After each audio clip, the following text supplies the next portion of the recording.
कुरुक्षेत्र से इनेलो उम्मीदवार अभय सिंह चौटाला ने भाजपा प्रत्याशी नवीन जिंदल पर 40,000 करोड़ रुपए का कोयला खाने का आरोप लगाया है।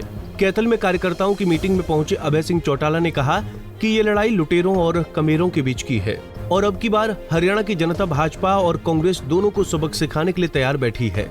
अभय ने कहा कि नवीन जिंदल जब कांग्रेस में थे तो प्रधानमंत्री नरेंद्र मोदी खुद जिंदल को कोयला चोर कहा करते थे, लेकिन अब उन्हीं नवीन जिंदल को भाजपा में लाकर वॉशिंग मशीन से साफ कर दिया है और टिकट देकर कुरुक्षेत्र की जनता को गुमराह करने के लिए चुनावी मैदान में उतार दिया है।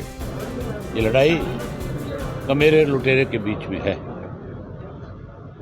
लुटेरा तो मोदी खुद बता रहा है कौन है। जिसको इन्होंने टिकट दी है उसके बारे में नरेंद्र मोदी ने, देश के प्रधानमंत्री ने खुद कहा है कि इससे बड़ा लुटेरा इस देश में नहीं है। 40,000 करोड़ रुपए का कोयला खा गया। हम इसकी इंक्वायरी कराएंगे। आज उसी को क्लीन चिट दे करके यहाँ भेज दिया गया। आम आदमी इस बात को बहुत अच्छी तरह से जानता है। 10 वर्ष में इन्होंने कुछ किया नहीं। आप पार्टी वाला जो है वो भी 5 वर्ष राज्यसभा का मेंबर लिए रहा, उसने भी हरियाणा का कभी जिक्र नहीं किया। हरियाणा के लोगों के हितों की लड़ाई अगर लड़ी और अगर हरियाणा के लोगों के लिए किसी ने अच्छे काम किए तो इंडियन नेशनल लोकदल पार्टी है। इसलिए लोग इंडियन नेशनल लोकदल पार्टी को ताकत दें। 400 पार का नारा दे रहे हैं और इनकी वित्त मंत्री है वही चुनाव लड़ने से मना कर रही है। तो इससे ज्यादा माड़ी दुर्गति हो सकती है कोई?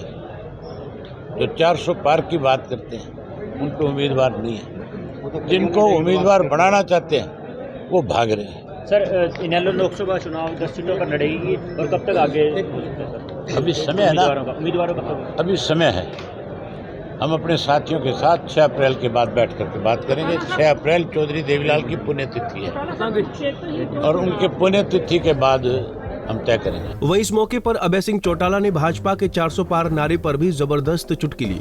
उन्होंने कहा कि भाजपा नारा तो 400 पार सीटें जीतने का देती है, लेकिन चुनाव लड़ने के लिए भाजपा में उम्मीदवार नहीं मिलते और जिन्हें टिकट दिया जाता है वो मैदान छोड़कर भाग रहे हैं। बता दें कि कुरुक्षेत्र से भाजपा प्रत्याशी नवीन जिंदल पर कोयला घोटाले का आरोप लगाकर भाजपा के नेता उन्हें कोयला चोर कहते थे और जिंदल के खिलाफ ईडी की कार्रवाई भी चल रही थी।